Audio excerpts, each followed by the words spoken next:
swallow it. Is that going to happen? I don't think so. Can everybody hear me?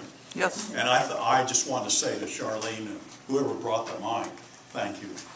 Or Marlene maybe, or the lady in black. You're both wearing black.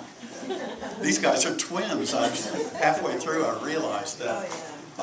Anyhow, it was wonderful to hear you all read. And now you've been, a lot of you are, how many of you are members of the Manhattan or the RG Genealogical Society? Most of you, probably. And you've probably known each other quite a few years. But doesn't this enhance a little bit more your knowledge and appreciation of one another, the diversity of cultures from the typical California upbringing to recipes of Western Kansas that went wrong and so on. I just love hearing these because they're like listening to anybody you meet tell their stories. And my contention, just as an aside, since this is an election year, that by all means, please vote. But if citizens banded, I've written about this in LifeStory, if citizens formed into groups of about this size and met every week for a couple of hours and simply wrote something like you just wrote and then read it and no further talk or anything, not necessarily about politics, just about your life, and then go home. Do that over time, you will come to understand each other so well and you will never disagree. You may not vote the same way, but it will never be done with rancor and anger of the sort that we have now. That's my opinion. I don't know, but it really, and I think when you publish this, and you will, for your fan, by the way, if you all want to get on Facebook tonight and put it up there, why not? Why not? Facebook, you can make fun of it. A friend of mine used to call it in your Facebook. I guess you can do that. I belittled it when it first came out, of course, and then I just ignored it for years and years. And about 6 months ago, I started posting on Facebook, and it's wonderful to find all these old friends and new, some of them, reading stuff I post about my own life, our life together. And it's just a lot of fun, and I think it's worthwhile. Maybe it's better than mowing the lawn once more, although I'm through with that. I'm never going to mow another lawn. But anyhow, thank you for reading. Now, what I would like you to do is write again. Isn't that a surprise? So once again, take out your pencil box and a piece of paper. Does everybody have nice big blank sheets of paper? Yep. We have plenty of paper. Need more paper? Okay. Now, what I talked about in this book, as I mentioned before, was journaling. Narrative journaling simply means storytelling, really, as opposed to writing an essay, which is what we learn to do mostly in school. And I would like you to write an entry now in your narrative journal.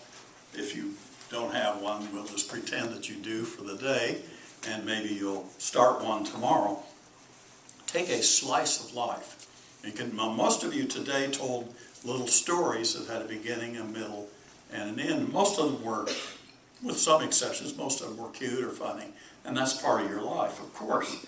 What I would like you to do now is simply write a slice of your life, as if you looked at your life as if it were a loaf of bread, maybe something like this, and you just cut off a slice of it, maybe here in the middle or at the end.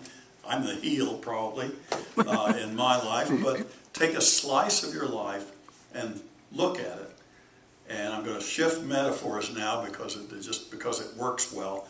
Remember in college when you looked into them, they brought microscopes out and they said, look into the microscope and draw what you see. Just draw what you see. And remember that? John, you probably had a million people do that you taught science, didn't you? Yeah, I thought so. Somebody said history, but I thought it was entomology, wasn't it? Yeah. Entomology. Yeah, good. Anyway, I'm sorry? Plant resistance to insects. Yeah. Huh. Okay. Yeah, Barry. You brought up Thurber earlier. He has a marvelous little description of the first time he looked through a microscope. All he could see was his eyeball. Where did you? Oh, I guess she left. She left me. I can't hear First too. time you looked through a microscope, all you could see was his eyeball. Or your thumb. That's right. Well, draw what you see in any case. So do you mean like by slice of life? Do you mean a month, a year, just whatever? Just a moment. A moment. Yeah. Okay. Try to focus. If you're writing a year, then you're writing a Gotcha. summary. So it's And I would like you to write just a slice as if you were writing in your journal. Okay. Now, in your journal, you don't ask anybody to look at it. So you write it the way you want. And after you've written this, if you want to read, that's fine. If you don't want to read, that's your prerogative, because a journal should be private. My personal journal is private, libelous, obscene. It's going to have to be sanitized if I get it out there before the world at all. And that's the reason I do that, is I want to be perfectly free to write my own mind. Because I think, I've come to believe after 52 years of journaling, that my job in this life, aside from hopefully raising a few kids and all that, my job is to write a history of my own mind. I would urge you to think about that when you're writing about your own life, that you're writing a history of your own consciousness over this 50, 60, 70, or 80, or 90 years you have lived. It's an extremely interesting adventure to think about that and to write it. And, you know, no two minds are alike. And then you got to think, too, what's history for? Why do we know stuff like in 1492 Columbus sailed the ocean blue? What's the use of knowing that? What's the use of knowing that in 1492, or say 4 million BC, Gluck picked up his club and said, "What, Mother, I'm going out to catch some muskrats." Okay, is that history? Is it history that Winston Churchill said, we will fight them on the battlefields, we will do this, we will do that, and we will never surrender? Is that history? Phyllis nods, that's history. But what about, now, wasn't your father's nickname Fred? I know the Bar Cafe. Yes. If you're an old Manhattanite, you saw Phyllis in the back there with her sisters peeling potatoes and listening to Tennessee Ernie Ford on the jukebox, right? She wrote about that. That's why I know that. Anyhow, is that history? Knowing, say, what happened in the Bar Cafe? Yeah. If Churchill, said we will fight them on the beaches, wasn't that it? Something like that. If he said that, and Phyllis Marr said, "Oh, how I love Ernie Ford." She didn't say that, but I'm going to pretend. 16 tons. It had a permanent place on the jukebox, and they never took it off. 16 tons. What she just said, is that history? So everything is history. A dog barks in the night in, France. Is that history? Is that part of history? I would just ask you. I don't have an answer for it. Some things obviously are more important than others, but it's your perspective. And within the bosom of your family, maybe it's more important that Towser barked at midnight than whatever Winston Churchill barked about. You know what I mean? There was I'll leave this tedious. I don't want to be too tedious, but I think it's important.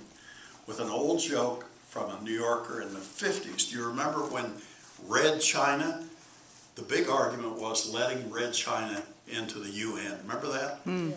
Well, this guy is talking in the cartoon frame in the New Yorker. This guy is talking to his friends, and he says, "Well, in my family, I decide the important things. I decide about, shall we admit Red China to the UN, for example, and my wife decides the trivial things like, should we get a new car this year, or should we, trade up on our houses?" Well, I leave it to you to think about the relative importance of those things. But as a writer, I deal in detail. And no detail is too important or too unimportant. Something to think about as you write. Now, okay, slice of life. Go at it. Anybody have any questions or comments at this point? Yes, I have a question. So Yep. when you say the slice of life, this is not a beginning, middle, and end. That's this right. This is a Right, and you'd be well advised to simply start, like Mom said, clean the bathtub after you're through, Joyce. You know, that would be a place to start, or even in the middle of a sentence. In the Latin epic writers talked about beginning in medias res, in the middle of things. A good epic poem should start in the very middle of things. So when you pick up the Iliad, Achilles is in the middle of his argument, and you go forth from that. So think of yourself as doing that. Just start in the middle. Yes, ma'am, Elaine.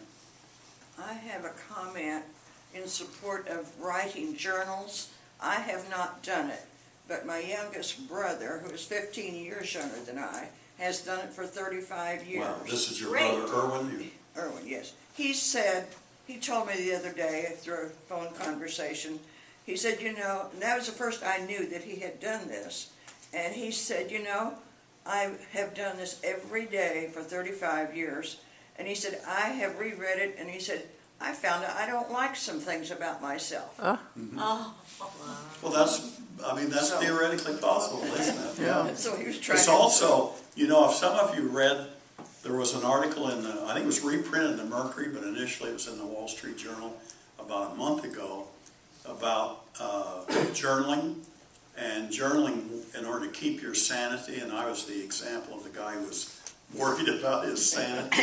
And that, did any of you see that article? Yeah. It's in the library. I reread it this morning because I kept it, so yeah. Good, yeah. Absolutely. Well, that's what, in that article, I talk about seeing my father. When I was maybe fairly typical. I didn't really appreciate my father. He was kind of austere, cold, removed. And he was the one who said, get your hands out of your pockets, boy, make yourself useful, and stuff like that. So I didn't really like him all that much. But as I went through life, and at a certain point, and when I was around 40, I changed, 35, I guess I changed occupations. And I went from being a teacher, classroom teacher at the University of Wisconsin, to being a farmer. And I had to learn, farmers have to know everything, you know. I had to learn all how to, everything from what a hydraulic cylinder was to how to make a table or a chair or whatever, or some farm, farmhouse equipment. My dad and Mom came out one Sunday for dinner, and I was in the shop making a bookcase. And he and I talked as I put the bookcase together and nailed it up. By that time, I was a pretty experienced carpenter, and my dad said, boy, he said, that's pretty amazing that you did that, you know. I can't do stuff like that. And we went on and went in the house and had our dinner. But I thought later, my dad never, that was the first compliment he ever paid me. Wow. That's what I felt. 35 years old. Then I got to this, I wrote more every day, meeting myself in the pages of my journal, not liking myself sometimes. I thought, you know, maybe he said stuff like that to me all along and I couldn't hear it. And you're nodding because you've had similar things, whether you've kept a journal or not. The older we get, the more we appreciate our parents. And other things too. I write today, I try to write 3,000 words a day. I write in order to celebrate my life and the gratitude I feel for just being able to be here, do stuff like that. Maybe, but I also have those times when the day before, if I write about that, I don't like too much what I was like that day. Well, then there's a chance to change that. So whether it's something that serious or whether it's something light, write us a little, take about 8 minutes. It's 1:02. Run till about 1:10 and just write a quick slice from your life.